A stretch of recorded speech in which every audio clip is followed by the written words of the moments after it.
मरचू जंगल से लकड़ियां काटकर बाजार में बेचने गया, लेकिन उसे लकड़ियों के अच्छे दाम नहीं मिले। इस पर मरचू ने कहा, अरे भैया, इतने कम पैसे, इन पैसों में तो 2 वक्त का खाना भी नहीं मिलेगा। आप मुझे बहुत ही कम पैसे देते हैं। मैं इतनी मेहनत से लकड़ियां काट कर आता हूँ, लेकिन उनके पैसे मुझे बहुत कम मिलते हैं। भैया, तुम्हारी लकड़ियां होती ही इतनी कमजोर हैं कि मैं इससे ज्यादा पैसे नहीं दे सकता। तुम्हारी लकड़ियों के बस इतने ही पैसे बनते हैं। अरे भैया, कुछ ज्यादा कर दो ना।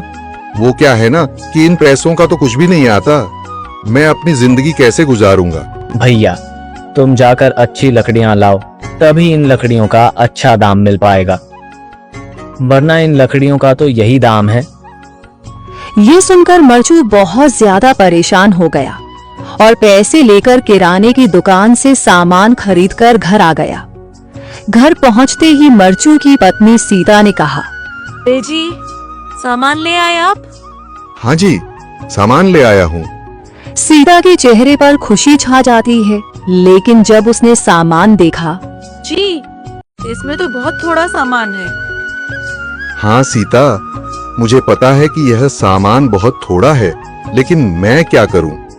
मेरे पास जितने पैसे थे, मैं उतने का ही सामान लेकर आ गया हूँ।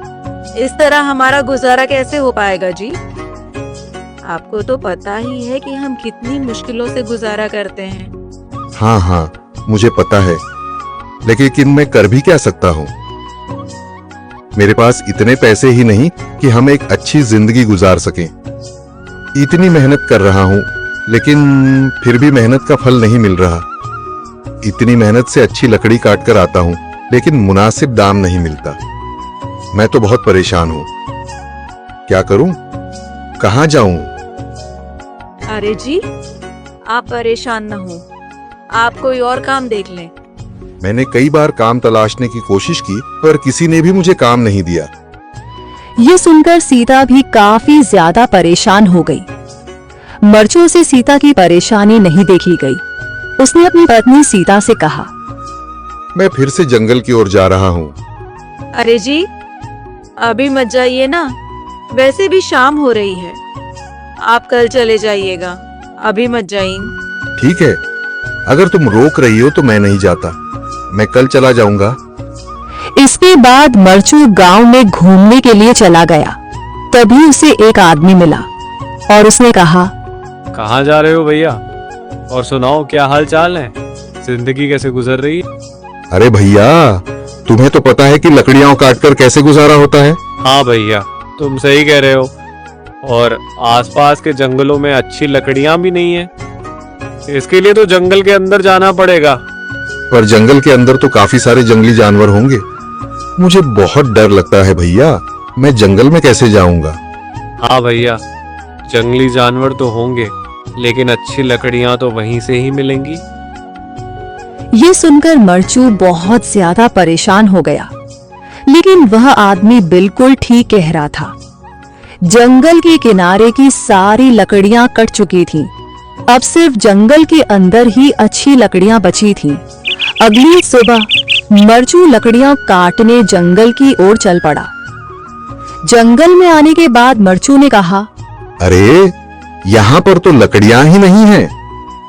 वो आदमी सही कह रहा था, लकड़ियों के लिए तो जंगल के अंदर ही जाना पड़ेगा। और जंगल के अंदर जाना क्या सही रहेगा?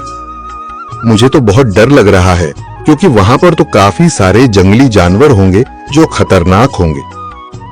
अगर आज मैं जंगल के अंदर नहीं गया तो मैं आज घर पैसे लेकर नहीं जा सकूंगा, और फिर जब पैसे नहीं होंगे तो गुजारा कैसे होगा?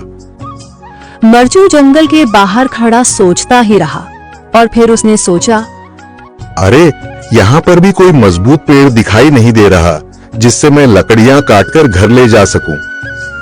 लगता है और अंदर जाना पड़ेगा। यही सोचकर मरचू जंगल के अंदर चला गया। अंदर जाने के बाद उसने इधर उधर पेड़ देखे, पर उसे कोई भी अच्छा पेड़ दिखाई नहीं दिया। यह सोचकर मरचू जंगल के और अंदर चला आया।